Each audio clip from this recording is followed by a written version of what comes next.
একাধিক চাকরি হারা শিক্ষক, তাদের কেন আপনাদের উপরেই এত রাগ? তার কারণ তারা ভেবেছিলেন দুর্নীতি করে পার পেয়ে যাবেন, আদালতে এটা ঠিকমতো লড়াই হবে না। এখন আদালতে লড়াইটা হয়েছে, তাই ওদের রাগ, আর কিছু কারণ না। মুখ্যমন্ত্রী আরো বলছেন যে বারবার আমি কেন এত বদনাম সহ্য করব, আমি সরকারের থেকে একটা পয়সা নিই না, আমার বই পাবলিশ হয়, 140টারও বেশি বই পাবলিশ হয়েছে, সেই দিয়ে সংসার চলে, এবং এই যে এত বদনাম তিনি কেন নেবেন? তিনি যা করছেন কি, ওনার জায়গায় যদি অন্য কেউ থাকতো এতদিনে সবকিছু ছেড়ে দিয়ে চলে যেত। উনি বুঝতে পেরেছেন যে ওর লজ্জাবোধ থাকলে ওর ছেড়ে দিয়ে চলে যাওয়া উচিত ছিল। উনি এটা মনে মনে বুঝতে পারছেন, সেই জন্য উনি বলে ফেলেছেন যে আমার জায়গায় অন্য কেউ থাকলে ছেড়ে চলে যেত, কিন্তু ও তো নির্লজ্জ, তাই রেখে গেছে। কিন্তু মুখ্যমন্ত্রী বলছেন আমি যাইনি, কারণ আমি আমার এই মানুষ জানি যে আমি যদি চলে যাই তাহলে আমি যা করছি বা আগামী দিনে করব, সেগুলো তখন যারা আসবে সবকিছু লুটে খাবে, সবকিছু ভোগ করবে, এবং সাধারণ মানুষের কথা বলার অধিকার ও থাকবে। বাবা, একেবারে উনি একমাত্র যিনি সাধারণ মানুষের স্বার্থ রক্ষা করছেন, চাকরি বিক্রি করে, বালি চুরি করে, আর কি সব খাদান চুরি করে, এইসব করে উনি রক্ষা করছেন। ওর বিপদ হয়েছে যে উনি চলে গেলে পরে এই চোরগুলোর পিঠের চামড়া থাকবে না। উনি ক্ষমতায় থেকে এদের বাঁচিয়ে রেখেছেন পুলিশ প্রোটেকশন দিয়ে।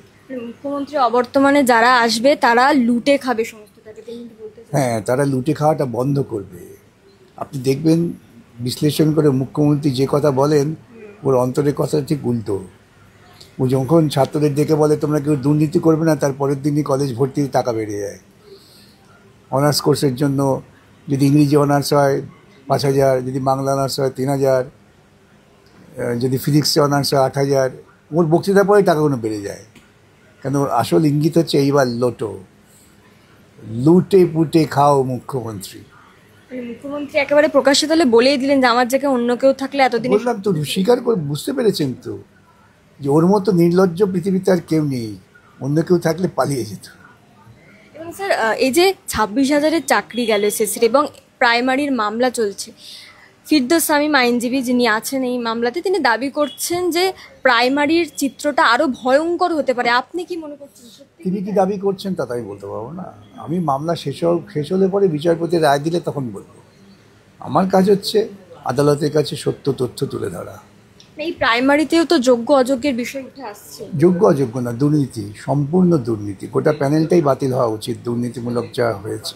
মানে যেরকমটা 26,000-এর ক্ষেত্রে দেখলাম, এরকমটাই সেটা হওয়া উচিত, ন্যায়ের স্বার্থে, দেশের স্বার্থে, নিয়োগের স্বার্থে, তাই হওয়া উচিত। এবং এর আগে তো আগে শুনানিগুলোতে বিচারপতিরা বলেছেন যে এখানেও যোগ্য অযোগ্য কি আলাদা করা সম্ভব, অর্থাৎ যেরকমটা বারবার আমরা এসএসসির ক্ষেত্রে দেখেছিলাম। সেটা বিচারপতিরা যদি করতে পারেন করবেন, অসুবিধা কী আছে? আবারও এরকম টানাপোড়েন একটা হতে চলেছে। দেখুন, আপনি যদি ওই কথা আছে না, ছেলেবেলায় বা রেগে গিয়ে বলতেন কয়লা যদি খাও তাহলে তার যা পরিণত হবে তাই হবে। এখন অবশ্য তৃণমূলের মুখ্যমন্ত্রীর নেতৃত্বে তো কয়লাও খাচ্ছে তারা, কয়লা চুরিরও তো বিশাল ব্যবস্থা হয়েছে। কয়লা বালি সব, এমন কোনো ক্ষেত্র নেই যেখানে তৃণমূল চুরি করছে না, একটা ক্ষেত্র নেই। মিড ডে মিলেও চুরি, মিড ডে মিলেও চুরি, একটা বাচ্চাদের খাবার, বাচ্চাদের খাবারেও চুরি, সর্বত্র চুরি। এবং ঘরে ডেকে নিয়ে গিয়ে মেয়েকে চাকরি দেওয়া ধর্ষণ করছে তৃণমূল পার্টি অফিসে, কলেজে, তৃণমূলের নেতারা।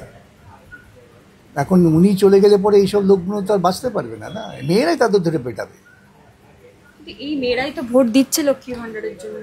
মানুষ তো বিভ্রান্ত হয়, বিভ্রান্ত হয়ে তো ভোট দেয়। হিটলারকেও তো মানুষ ভোট দিয়ে জিতেছিলেন, তারপর কি পরিণত হয় সবাই দেখেছে। মানুষের এই বিভ্রান্তিটা কি কাটবে না? বিভ্রান্তি কাটে বলেই তো ওরা ভয় পায়, বিভ্রান্তি কাটছে বলেই তো ভয় পাচ্ছে।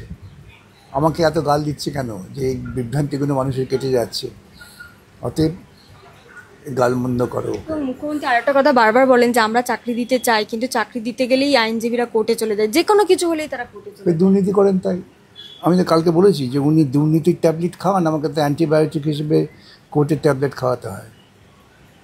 মুখ্যমন্ত্রী দুর্নীতির অ্যান্টিবায়োটিক, মুখ্যমন্ত্রী দুর্নীতি, হ্যাঁ, ওর যত দুর্নীতি করেন তার অ্যান্টিবায়োটিক হচ্ছে বামপন্থী আইনজীবী। এবং স্যার একটা শেষ বিষয়ে আসবো, আজকে টেট উত্তীর্ণরা 2022-এর টেট উত্তীর্ণরা তারা রাস্তায় নেমেছিল, আন্দোলন করছে, এবং শিক্ষামন্ত্রী ব্রাত্য বসু তিনি বলছেন যে এইগুলো একেবারে অর্থহীন, 50,000 শূন্যপদ বা 51,000 শূন্যপদ বলে কিছু হয় না, আদতে এই আন্দোলনটা অর্থহীন। তো উনি তো বলবেনই, উনি তো দাবি করেছিলেন তৃণমূল কর্মীদের চাকরি দেবেন, চাকরি টাকরি দিয়ে এখন মুক্তপুরে পড়ে গেছেন। এখন সব আন্দোলনকে নিয়ে অর্থহীন বলবেন, একটা আন্দোলনকে নিয়ে বলবেন যথার্থ আন্দোলন হচ্ছে কাটমানি কালেকশন।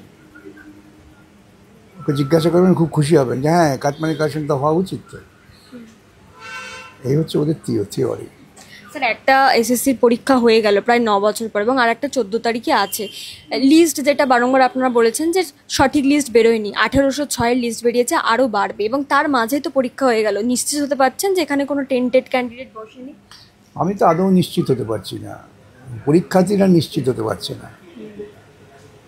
দুর্নীতির দরজাটা উনি খোলা রেখেছেন পরিকল্পনা করেই, যাতে আগামী দিনে এই প্রক্রিয়াটা বাতিল হয়, এমুকে নিয়োগ করতে হবে না। উনি মুখে মুখে বলছেন আসলে নিয়োগ করতে চান না, কেন রাজ্যটাকে দেনায় ডুবিয়ে দিয়েছেন আর মদে ডুবিয়ে দিয়েছেন। এই দুটো ক্ষেত্রে ওর সাফল্য আছে। অর্থাৎ এই যে পরীক্ষাটা হলো সেটা নিয়োগ অবধি না এগোনোর সম্ভাবনা বেশি। যদি তেমন মামলা কোনো চাকরি প্রার্থী করেন হতে পারে। এবং এই যে বারংবার একটা অভিযোগ উঠেছিল, প্রশ্নপত্র বিক্রি হয়েছে একাধিক, এবং কুণাল ঘোষ যেটা বললেন যে শকুনের অভিশাপে কোনোদিনও গরু মরে না, গরু তৃণভোজী প্রাণী, গরু গরুর মতন আছে, শকুন আকাশে উঠছে এবং কাঁদছে। এই শকুনটা কাকে বললেন? ও নিজেকে বলেছে শকুন। ওর দুঃখ হয়েছে, ওর দল টাকা কালেকশন করতে পারছে না, এই আন্দোলন হচ্ছে বলে, কোর্টে যাচ্ছে বলে। হ্যাঁ নিশ্চয়ই, এটা তোর মনের কথা। আমি টাকা তুলতে পারছি না, টাকা তোলাটা যে রাজনৈতিক দলের ধর্ম এবং কর্ম, সেই রাজনৈতিক দল টাকা তুলতে পারছে না। চিটফান্ডের টাকায় যখন বিভিন্ন প্রচার মাধ্যম পত্রপত্রিকা চলতো তখন উনি টাকা তুলতে পারতেন, এখন পারছেন না। সেই বেদনাটা রয়ে গেছে।